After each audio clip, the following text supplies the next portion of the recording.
Hello everyone, this side Mohit senior. Welcome back to our YouTube channel. बच्चों, अभी थोड़े दिन पहले मैंने एक वीडियो डाली थी एम्स बीएससी नर्सिंग को लेकर, जिसमें मैंने आपको बताया था एम्स बीएससी नर्सिंग के अंदर जो आप एडमिशन जो वो कैसे ले सकते हो, एम्स के अंदर बीएससी नर्सिंग आप कैसे कर सकते हो, पेपर पैटर्न क्या रहेगा, सिलेबस क्या रहेगा। तो जिसके रिलेटेड बहुत सारे बच्चों ने नीचे मुझे कमेंट किया कि सर इसके अंदर एम्स के अंदर जो बीएससी नर्सिंग है उसके अंदर कितनी नंबर ऑफ सीट्स रहने वाली है और कौन कौन से एम्स जो वो रहने वाले हैं, और साथ ही साथ क्या नंबर ऑफ सीट्स इंक्रीज होंगी, कट ऑफ क्या रहेगी, उन सब के बारे में भी प्लीज हमें बता दीजिए। तो आज की वीडियो के अंदर मैं उन सब चीजों के बारे में आपको बताने वाला हूं। उससे पहले छोटी सी एक इंट्रो दे देता हूं आपको एम्स बीएससी नर्सिंग के ऊपर। देखो बच्चे, जो बच्चे एम्स के अंदर बीएससी नर्सिंग करने के बारे में सोच रहे हैं या फिर करना चाहते हैं तो बहुत ज्यादा अच्छा डिसीजन है, क्योंकि एम्स के अंदर जो बीएससी नर्सिंग है वो आपकी ऑलमोस्ट फ्री हो जाती है।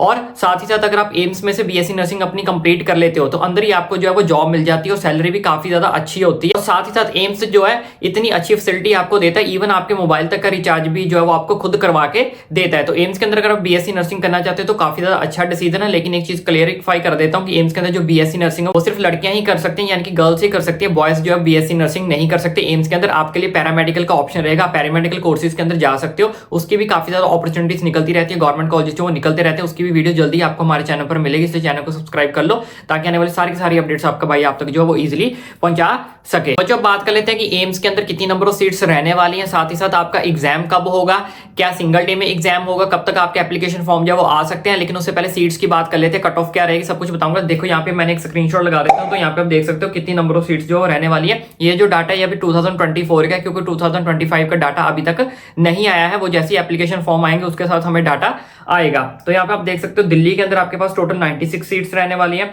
बठिंडा के अंदर आपके पास 60 सीट्स रहने वाली, भोपाल के लिए अंदर 90 सीट्स हैं, भुवनेश्वर के अंदर 75 सीट्स है, बीबानगर के अंदर 60 सीट्स है, बिलासपुर के अंदर 40 सीट्स है, देवगढ़ के अंदर 60 सीट्स है, गोरखपुर के अंदर भी 60 सीट्स है। उसके बाद नेक्स्ट जोधपुर में 100 सीट्स है, कल्याणी में 60 सीट्स है, मंगलगिरी में 100 सीट्स है, नागपुर में 70 सीट्स है, पटना में 75 सीट्स है, रायबरेली में 50 सीट्स है, रायपुर में 75 सीट्स है, ऋषिकेश में 100 सीट्स है, गुवाहाटी में 60 सीट्स है। यानी कि टोटल नंबर ऑफ सीट्स की बात करें 1 2 3 1 सीट जो हमारे पास थी 2024 के अंदर 1 2 3 1, यानी कि यहाँ पे मैं मेंशन भी कर देता हूँ कि 1 2 3 1 हमारे पास सीट्स थी कब 2024 के अंदर। और 2025 के अंदर एक्सपेक्टेड सीट्स क्या रह सकती है, 2025 के अंदर सीट जो वो इंक्रीज होंगी, डेफिनेटली इंक्रीज होंगी। हमारे पास यहाँ पे चांस है कि 1400 से 1500 सीट्स आपकी जो है वो क्या हो जाएंगी, इंक्रीज हो जाएंगी। अब मैं ऐसा क्यों बोल रहा हूँ, क्योंकि जो हमारे पास 2023 था उसमें भी हमारे पास जो सीट थी वो 1000 समथिंग थी, 1000 से प्लस थी।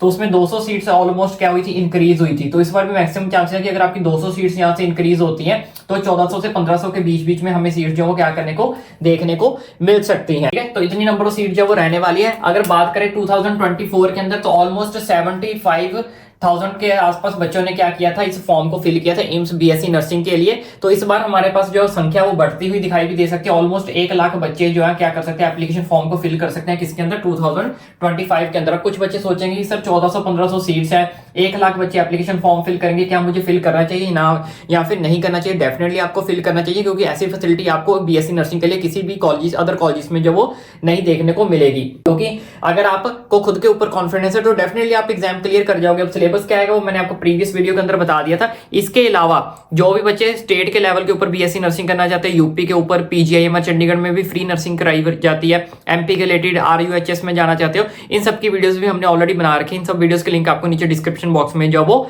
मिल जाएंगे।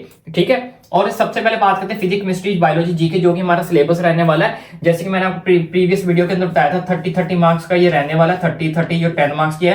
तो इसमें से आपके कितने मार्क्स आप जो है एक्सपेक्ट कर सकते हो। देखो बच्चों, मैं सबसे पहले तो आपको यही बोलूंगा कि अगर ये 100 मार्क्स का पेपर है तो आप 100 में से आउट ऑफ 100 का ही टारगेट रखो, क्योंकि 100 में से आउट ऑफ 100 का टारगेट रखोगे तभी आपके 80-90 तक पहुंचेंगे ना। अगर आप कुछ बच्चे कमेंट करते हैं कि सर मेरे ईडब्ल्यूएस कैटेगरी है, मैं जनरल कैटेगरी से हूं, तो क्या मुझे कितने मार्क्स का टारगेट करना चाहिए। देखो बच्चों, अगर आप अपनी कैटेगरी के हिसाब से टारगेट करोगे, ठीक है, अगर आप मान लो 70 का टारगेट कर लेते हो तो 70 का टारगेट लेके चलोगे तो 70 थोड़ी आएंगे, 60 या 50 तक ही आएंगे ना। तो अगर आप टारगेट बड़ा रखोगे तभी थोड़ा कम होगा ना। अगर पहले टारगेट कैटेगरी के हिसाब से लेके चलोगे तो उससे जो है टारगेट आपका नीचे गिरता है। इसलिए मैं आपको यही सजेस्ट करूंगा कि 100 में से 100 का टारगेट रखो, तभी आप 80-90 तक पहुंच सकोगे और ये बोल सकोगे भाई कोई भी कैटेगरी मुझे उससे कोई लेना देना नहीं है, भाई मेरी सीट जो है वो क्या है, कंफर्म्ड है। ठीक है, अब फिजिक्स के अंदर कुछ बच्चों को डाउट्स रहता है, बहुत सारे बच्चे फिजिक्स अच्छे से नहीं कर पाते, तो यहाँ पे अगर आप 20 या 21 मार्क्स का भी टारगेट लेके चलते हो, केमिस्ट्री फिर भी बच्चे कर लेते हैं, हम 24-25 का टारगेट ले लेते हैं। बायोलॉजी काफी ज्यादा बच्चों की अच्छी होती है, हम चलो 28 ले लेते हैं। जीके में से 7 से 8 मार्क्स आप टारगेट रख के चलो, तो इसको टोटल करके देखो, अगर हम मान लो 20 ले लेते हैं, 24 ले लेते हैं, तो 8 ले लेते हैं, 12 और हमारे पास यहाँ पे कितना हो गया 19 में से हमारा पूरा चला गया 2 1 3 5 और 2 हमारे पास कितने हो गए 79 मार्क्स आपके ऑलरेडी बन रहे हैं अगर आप इतने मार्क्स लेके भी चलोगे आउट ऑफ 100। इसलिए मैं आपको बोल रहा हूँ कि आराम से इसमें सीट्स तो मिल जाएगी, 79 80 82 तक आपकी सीट्स मिल जाएगी, क्योंकि हम एक नंबर और इंक्रीज कर दे तो आपके आराम से 82 83 मार्क्स जो क्या कर जाएंगे, बन जाएंगे। तो इसलिए मैं आपको यही सजेस्ट करूंगा कि पहले तो आप 100 आउट ऑफ 100 का ही टारगेट जो है वो लेके चले। बाकी मैंने नंबर ऑफ सीट्स के बारे में बता दिया। अब बात करते हैं एग्जाम को लेकर कि आपका एग्जाम जो है वो कब होगा और कब आपके एप्लीकेशन फॉर्म जो है वो आएंगे। तो देखो बच्चों, पिछले साल तो एप्लीकेशन फॉर्म जो है वो आपके मार्च में रिलीज हो गए थे, मार्च के फर्स्ट वीक में रिलीज हो गए थे, लेकिन इस बार ऐसा नहीं हुआ है। इस बार मार्च आपकी ऑलमोस्ट 15 डेज निकल चुके हैं, 20 डेज निकल चुके हैं, लेकिन अभी तक एप्लीकेशन फॉर्म जो है वो नहीं आए। मैक्सिमम चांसेस है कि आपके एप्लीकेशन फॉर्म जो है वो मार्च के एंड तक आ जाए, मे बी कल ही रिलीज हो जाए, ऐसा कोई फिक्स नहीं है, क्योंकि पिछले साल के मुकाबले देखा जाए तो इस बार एप्लीकेशन फॉर्म जो है वो थोड़े से लेट है, ठीक है। और मैक्सिमम चांसेस है कि कल भी आ सकते हैं, 31 मार्च तक भी आ सकते हैं, अप्रैल के 1 अप्रैल में भी आ सकते हैं, ऐसा कोई फिक्स नहीं है। जहां तक हमें सोर्सेज की इन्फॉर्मेशन मिली है कि किसी भी टाइम वो आपके एप्लीकेशन फॉर्म जो वो क्या हो सकते हैं, रिलीज हो सकते हैं। दूसरी, बहुत सारे बच्चों का मेजर डाउट था कि सर इसका जो एग्जाम है वो सिंगल डे में कंडक्ट करवाया जाता है। जी हाँ, एक ही दिन में आपका एग्जाम जो है वो कंडक्ट करवाया जाएगा, इसमें मल्टीपल शिफ्ट्स नहीं होती। जैसे नीट का एग्जाम सिंगल डे में कंडक्ट करवाया जाता है, वैसे ही एम्स बीएससी नर्सिंग के रिलेटेड भी जो एग्जाम है वो सिंगल डे में ही कंडक्ट करवाया जाता है, इसकी डिफरेंट शिफ्ट्स नहीं होती है। आई विश बच्चों आपको सारा का सारा प्रोसीजर अच्छे से समझ लग गया होगा। जल्दी आपको एप्लीकेशन फॉर्म फिल करते टाइम कौन कौन से आपके डॉक्यूमेंट्स लगने हैं, काउंसलिंग करते टाइम आपके लिए कौन कौन से डॉक्यूमेंट्स आपको चाहिए, क्योंकि डॉक्यूमेंट्स के बिना आपको बिल्कुल भी एडमिशन नहीं मिलेगी। उसकी वीडियो आपको जल्दी हमारे चैनल पर देखने को मिलेगी।